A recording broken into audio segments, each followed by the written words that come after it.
Well, good morning, everyone. Today is March the 1st, and ironically, today is the first official day of severe weather season, and apparently we're going to start it off with a bang. So just wanted to give you an update this morning on our weather we can expect the next couple of, well, not say next couple hours. I guess that's probably hour, 2 hours tops. So you can see the current radar, we have some severe thunderstorms, mainly south of I-30. So if you're watching this from anywhere north of I-30, Garland, Richardson, certainly in Collin County, you're probably saying, hey, what's all the fuss about? But we do have these severe thunderstorms, mainly hail, not really a tornado threat, so don't worry about that.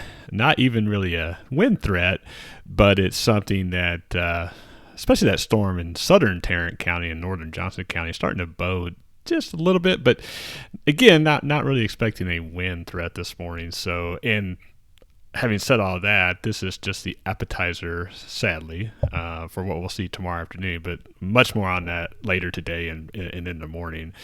Tomorrow morning, we've got to get through this little episode first. So anyway, so again, let me zoom in on this a little bit. So we have a couple of severe thunderstorm warnings, again, for southern Dallas County, southern Tarrant County, and northern Johnson County.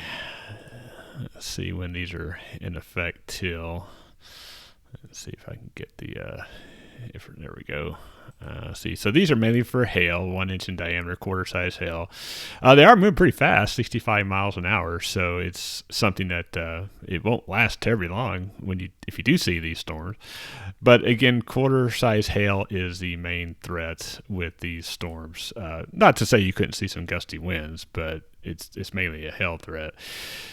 And so, again, most of the activity is south of Interstate 30. We're seeing hail sizes. I think the biggest hail size, at least on the ground, we've seen is a quarter size, which is about an inch. A lot we've seen golf ball size hail. I don't know if we had any reports on the ground of golf ball size hail, but definitely possible in these storms. So we have an atmosphere that's capable of producing hail. So, yesterday was a very nice day. It was, very dry. We've had a rapid air mass modification overnight, as you can tell.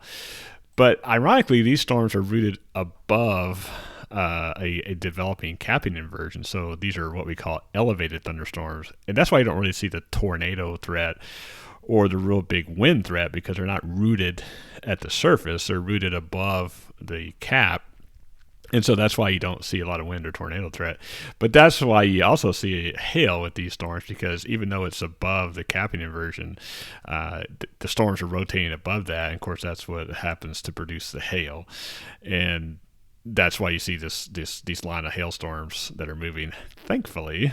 Well, not if you live in southern part of the Metroplex, but if you live north of I-30, thankfully these storms are staying south of I-30. And they're moving east-northeast.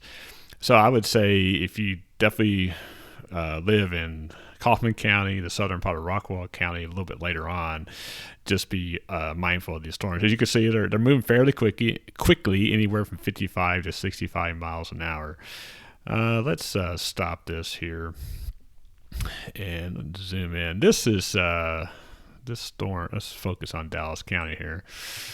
So let's see. Oops, that's a little too much. All right, so you can see where the hail core is really right about here. So that's around Hutchins. That's Interstate 45 and 635. 20, I guess, southern part of Dallas County. So that's the main hail threat right here. And just for reference, this is Garland, Saxe, Richardson. Not a whole lot going on. Hopefully this particular cell right here will behave. Nothing to indicate that it would become misbehaving anytime soon. And even if it did, it would probably scoot on out of here before it had a chance to do any real damage.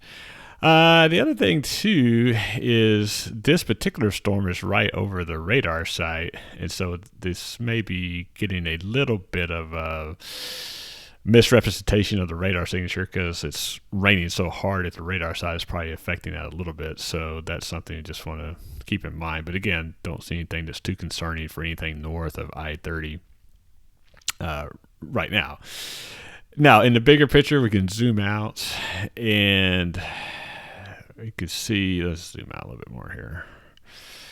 So this is a part of a disturbance that's moving, again, as you can tell by these storms, moving fairly quickly. So I don't think this is going to last terribly long. Probably 9 a.m., 10 a.m. at the latest, and then we'll be out of here. And then we'll have a relative lull between now and really tomorrow, as you've probably been reading about and seeing, whether it's on the local media or social media. And word of caution, what you read on social media. Of course, I'm social media too. Tomorrow definitely has the potential to be a significant severe weather event. It's again that we're more than 24 hours away from that event, so there's still things that can kind of come into play, but definitely want to be weather aware tomorrow.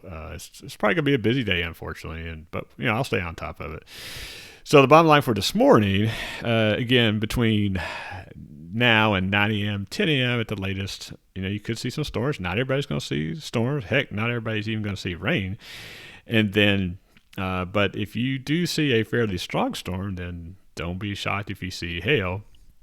And then, we will definitely keep an eye out for that. More on this as it develops. Certainly more on the weather tomorrow. And as always, I'm watching the weather so you don't have to. Hope everyone has a wonderful Wednesday. Certainly once we get past this little episode, and then we can go about our day and hopefully have a great day. As always, thanks for watching, and we will talk to you soon.